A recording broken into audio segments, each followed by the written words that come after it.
Security ಒಬ್ಬರು ಇರ್ತಾರೆ, engineers ಯಾರು ಇರಲ್ಲ. ಇಂಜಿನಿಯರ್ ಅಷ್ಟೇ ಸ್ಟಾಫ್ ಇರೋದಿಲ್ಲ. ಈಗಲೇ ಬಂದಿದೆ. This is the master station where all the 8 stations will be controlled.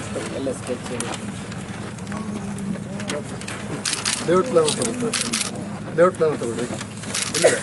So each 250 megawatts power supply. ಅದಲ್ಲ ನಮ್ಮ ಸೋಲಾರ್ ಪಾರ್ಕ್ ಲೇಔಟ್ ಪ್ಲಾನ್.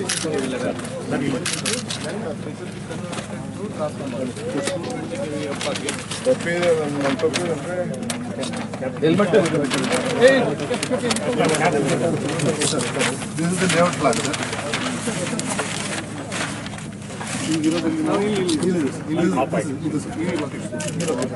ನಾವು ಬಂದಿದ್ದೀವಿ ರೋಡು ಇದು. This is the main arterial road sir. ಈ ಎಂಡಲ್ಲಿ ಸರ್ ಇದು 400 kV ಸ್ಟೇಷನ್ ಸರ್. ಇದು PGCL station sir, 400/220. ಇದು ಪೂರ್ತಿ ನಾವು ಸೆಕೆಂಡ್ ಫೇಸಲ್ಲಿ NTPCಗೆ ನಾವು ಅಲೋಕೇಟ್ ಮಾಡಿದ್ವಿ ಸರ್. ಈಗ ಆಗ್ತಾ ಇರೋ ಕೆಲಸ ನಡೀತಾ ಇರೋದು ಇದು ಸರ್. ಈ ಸ್ಟೇಷನ್ನು ಇದು ಪ್ಲಸ್ ಇದು 4 1 2 3 4 ಇನ್ನು 4 ಸ್ಟೇಷನ್ ಈಗ ಅಮರರಾಜಲ್ಲಿ ಸರ್. ಇದು ವಾಟರ್ ಬಾಡಿ ಸರ್. ಈಗ ನಾವು ಇದನ್ನ ತಗೊಳ್ತಾ ಇಲ್ಲ ಸರ್, ಲ್ಯಾಂಡೇ ತಗೊಂಡಿಲ್ಲ. ಇದು ಕೆಳಗಡೆ ಏನು ಕೆರೆ ಕೆಳಗಡೆ ಇದೆಯಲ್ಲ ಸರ್, ಈ ಲ್ಯಾಂಡ್ ಬಿಟ್ಬಿಟ್ಟಿದ್ದೀವಿ. ಅಲ್ಲಿ ಏನಾದ್ರು ನೀರು ನಾವು ಆ್ಯಕ್ಚುಲಿ ಇಂಪ್ರೂವ್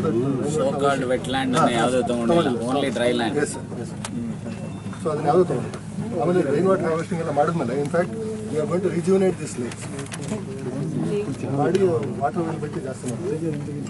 ಈಗ ಇಲ್ಲಿ ಒಂದು 5,000 ಸಾವಿರ ಎಕರೆ ಆಯ್ತದೆ ಈ ಕಡೆ. ಹೌದು ಸರ್, ತೆಗೆದಿದ್ದು ಆಲ್ಮೋಸ್ಟ್ 5,000 6,000 ಎಕರೆ ಬಂದು ಆಮೇಲೆ ಹಿಂಗೆ ತೊಗೊಂಡು ಈಗ ಮಿಕ್ಕಿದ ಜನ ರೈತರು ಕೊಡ್ತೀವಿ ಅಂತ ಹೇಳ್ತಾರೆ. ಇದು ಈ ಏರಿಯಾದಲ್ಲಿ ಕೆಲವು ತೊಗೊಂಡಿದ್ದೀವಿ ಸರ್. ಕೆಲವು ಅಲ್ಲಲ್ಲಿ ತೊಗೊಂಡು ಮಧ್ಯದಲ್ಲಿ ಇನ್ನೂ ಕೊಡ್ತೀವಿ ಅಂತ ಹೇಳ್ತಾ ಇದ್ದಾರೆ. ಅದಕ್ಕೆ ನಾವು ಏನು ತರೋದು ತಮಗೆ ಹೇಳಿದಂಗೆ ವಿಂಡ್ ಜನರೇಟ್ ಮಾಡ್ಬೋದು ಅಂತ ಅದನ್ನು ಪಾಸಿಬಲ್. ಈಗ ವಿಂಡ್ ಸೋಲಾರ್ ಹೈಬ್ರಿಡ್ ಮಾಡ್ತಾರ ಇದು ಯೂನಿಕ್. ಎಲ್ಲಿ ಬೇರೆ ಎಲ್ಲಿಯೂ ವಿಂಡ್ ಸೋಲಾರ್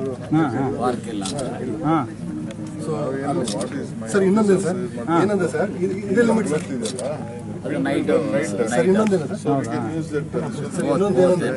ಇನ್ನೊಂದೇನಂದ್ರೆ ನಾವು ಈ ಬೌಂಡ್ರಿಯಿಂದ ಹೋಗೋಕ್ಕಾಗೋದಿಲ್ಲ ಸರ್. ಇದೆಲ್ಲ ಈ ಕಡೆ ಮಾತ್ರ ಇದಿದೆ, ಇದು ರಾಪ್ಟೇ ಬರ್ತದೆ ಈ ಕಡೆ.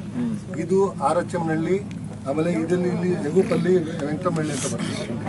ಇಲ್ಲಿ ನಾವು ಒಂದಷ್ಟು ಜನ ಕೊಡ್ತೀವಿ ಅಂತ ಹೇಳ್ತಾ ಇದ್ದಾರೆ. ಅದನ್ನು ಏನು ಮಾಡಬೇಕು ಅಂತ ನಾವು ಸದ್ಯಕ್ಕೆ ನಾವು ತಗೊಳ್ತಾ ಇಲ್ಲ. ವಿಂಡ್ ಇದೆ ಸರ್. ಇಲ್ಲಿ 150 ಮೆಗಾವಾಟ್ಸ್ ಸುಜಾನ್ ಅವ್ರು ಬರ್ತಾರೆ. ಸಿವಿಲ್ ಹೋದಾಗ ತೋರಿಸಿದ್ರು. ಅದಾಯ್ತು.